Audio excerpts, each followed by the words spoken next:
तो जो next module है हमारा वो है कि आप डेली बेसिस पर स्टूडेंट को कैसे होमवर्क वगैरह सेंड कर सकते हैं इस अपने स्कूल मैनेजमेंट सिस्टम से। दोबारा से आपने इस 3 लाइन्स पे क्लिक करना है और थोड़ा सा नीचे स्क्रॉल करेंगे तो यहाँ ऑप्शन मिलेगी आपको होमवर्क की, इस पे क्लिक करेंगे और ऐड होमवर्क पे क्लिक करेंगे तो आपको ये पेज शो होगा। यहाँ पे बटन होगा ऐड, क्लिक करने पे ये फॉर्म खुल के आएगा।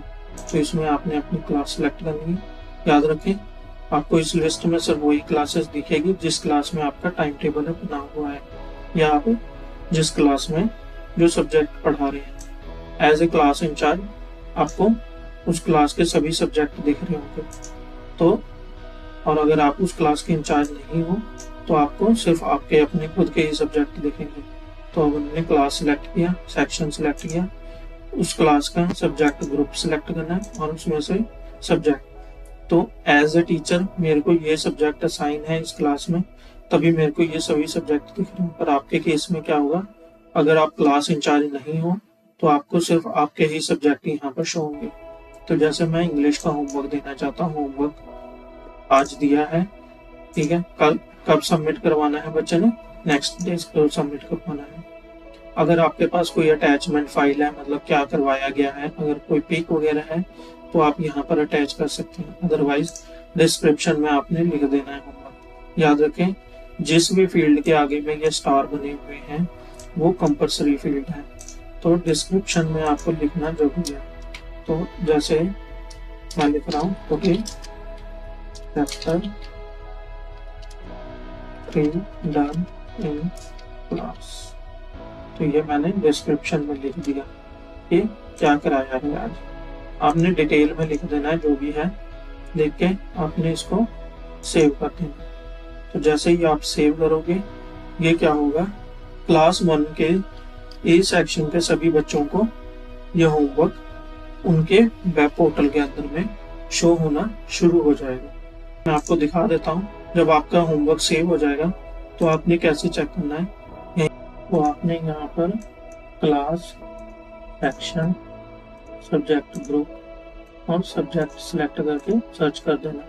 ये क्या करेगा, आपको दिखा देगा जो भी होमवर्क हमने अपलोड किए होंगे इस सब्जेक्ट ग्रुप के अंदर में और पर्टिकुलर सब्जेक्ट्स के अंदर में। तो आप इसको अगर डिटेल में देखना चाहते हो या एवेल्युएट करना चाहते हो तो इस पर क्लिक करेंगे तो यहाँ पर आपको उस हर स्टूडेंट का डाटा दिखना शुरू कर देगा जिसने अपना होमवर्क सबमिट किया होगा। ठीक है, जैसे हमने डिस्क्रिप्शन में लिखा था today class work on English chapter 3 was done in class, तो या ये वाला है जो हमने सेव किया था होमवर्क, ये था today chapter 3 was done in class.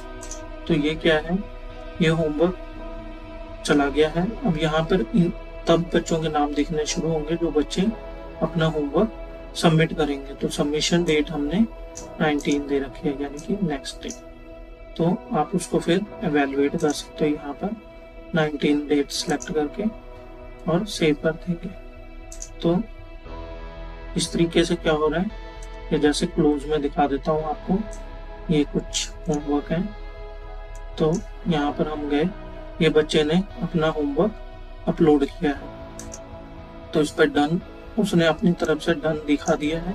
अगर कोई अपलोड डॉक्यूमेंट दिया होता तो यहाँ पर शो होता, तो आपने यहाँ पर लिख देना होमवर्क, जो भी आप रिमार्क देना चाहते हो बच्चे को वो लिख सकते हो।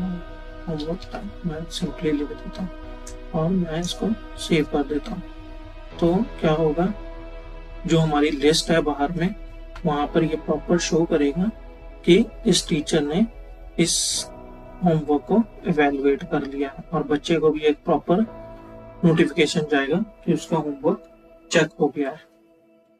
ठीक है, तो ये है कि हम किस तरीके से डेली बेसिस पे अपने होमवर्क अपलोड कर सकते हैं और कैसे उसको इवेलुएट कर सकते हैं।